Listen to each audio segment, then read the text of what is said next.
আজ শনিবার 19শে বৈশাখ 2025 সালের 3রা মে। তুলা রাশি, তুলা লগ্ন, লিব্রা সাইনের জাতক জাতিকাদের দিনটি মিশ্র প্রকৃতির অতিবাহিত হবে।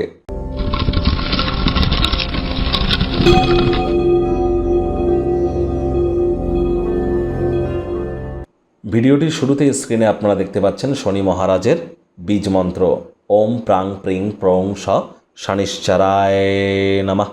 এটি আপনারা প্রত্যেক দিন সন্ধ্যেবেলা 108 বার করে জপ করুন। না পারলে অন্তত আজ সন্ধ্যেবেলা তো করুন, আর পারলে 1080 বার করুন। এটি আরও বেটার ওয়েতে আপনাদেরকে উপকৃত করতে চলেছে। ওই তাবিজ কবচ মাদুলি পাথর পরে কিন্তু কিছু হবে না, কর্ম করতে হবে। কারণ শনি মহারাজ কর্মফলদাতা, ন্যায়াধীশ, দণ্ডাধিকারী। আর এই শনিবার নাম তো তার নামেই নামাঙ্কিত হয়েছে। তাহলে অবশ্যই চেষ্টা করুন শনি মহারাজের কৃপা পাওয়ার জন্য, ধর্মপ্রাণ হওয়ার, কর্মনিষ্ঠ হওয়ার। বাসি খাদ্য খাবার খাবেন না, আশপাশ পরিষ্কার পরিচ্ছন্ন রাখুন, নিজেও পরিষ্কার পরিচ্ছন্ন থাকুন। সব কিছু প্ল্যানিং মাফিক, রুটিন মাফিক করুন, হাইজিন মেনটেন করুন, পরসমালোচনা পরচর্চা থেকে বিরত থাকুন। এবং যতটা সম্ভব শ্রমিক সম্প্রদায়ের ব্যক্তিবর্গ, তাদের হেল্প করা যায়। যারা মুচি, জুতো সেলাইয়ের কাজ করে, জুতো সেলাইয়ের কোনো সরঞ্জাম তাদেরকে গিফট করতে পারেন, দেখবেন অত্যন্ত উপকৃত হবেন। এ বিষয়ে কোনো সন্দেহের অবকাশ নেই। আজ ভুলেও কিন্তু সরিষার তেল বেগুন খাবেন না, সরিষার তেল বেগুন লবণ লোহা কিনবেন না। আজ ভুলেও সাদা রঙের ড্রেস যেন পরবেন না। ভাগ্য মিটার আজ আপনাদের বলছে 6.5 আউট অফ 10। ভাগ্য আপনাদের অনুকূলেই থাকবে।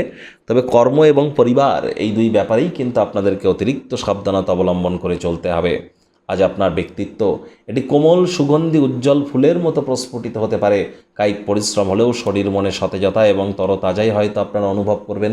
দীর্ঘদিনের পুরনো রোগশোক থেকেও আজ মুক্তি পাওয়ার দিন, পরিত্রাণ পাওয়ার দিন। অর্থগত ব্যাপারে আয় ইনকাম তো বাড়বে, তবে খরচও কিন্তু বাড়বে, যার কারণে সঞ্চয়ে ঘাটতি পড়তে পারে। চাকরিজীবী যারা আছেন, অফিসে কম কথা বলে কাজ বেশি করুন, মনের থেকে মস্তিষ্ককে বেশি দাম দিন। কোনো প্রকার অফিস পলিটিক্স বা গসিপিংয়ের অংশ যেন হবেন না, বসের কিন্তু কুনজরে পড়ে যেতে পারেন। রাজনীতিবিদ যারা আছেন, জনসংযোগ বৃদ্ধি করুন। কঠোর কায়িক পরিশ্রমের কোনো বিকল্পই কিন্তু নেই।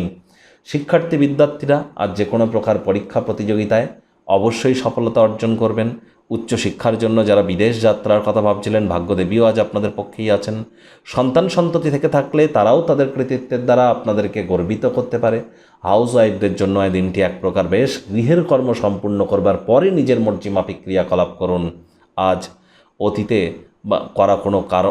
করা কোনো উদ্যোগের কারণে আপনারা কিছু আর্থিক মুনাফা অর্জন করতে পারেন। এর সাথে সাথে কিন্তু আপনার বিদেশে যদি অবস্থান করেন তাহলে কোনো ব্যাড নিউজ পেতে পারেন। বিদেশের সাথে যারা বিজনেসে যুক্ত আছেন সাবধান থাকুন। প্রেমিক প্রেমিকা, স্বামী স্ত্রী উভয়ের ক্ষেত্রেই বলবো, না ভাব ভালোবাসা, রোম্যান্স, না তর্ক বিতর্ক, অশান্তি, কোনোটাতেই বাড়াবাড়ি যেন করবেন না। অন্যান্য দিনের ন্যায় আজকের দিনটিকে সাধারণ হিসাবে ট্রিট করবার আপ্রাণ প্রচেষ্টা করুন। আজ যদি আপনি সমাজের থেকে দূরে থাকেন, একাকী থাকেন, তাহলে আপনার খারাপ সময় কিন্তু সমাজের কাউকে আপনার পাশে পাবেন না। আপনার অতিরিক্ত উদারতার সুযোগ আপনার কাছের মানুষজন, আত্মীয় স্বজন গ্রহণ করছে না, তো এ বিষয়ে কিন্তু আপনাদেরকে সজাগ দৃষ্টি বজায় রাখতে হবে। শত্রুপক্ষ, বিরোধী পক্ষ খুব একটি শক্তিশালী থাকছে না।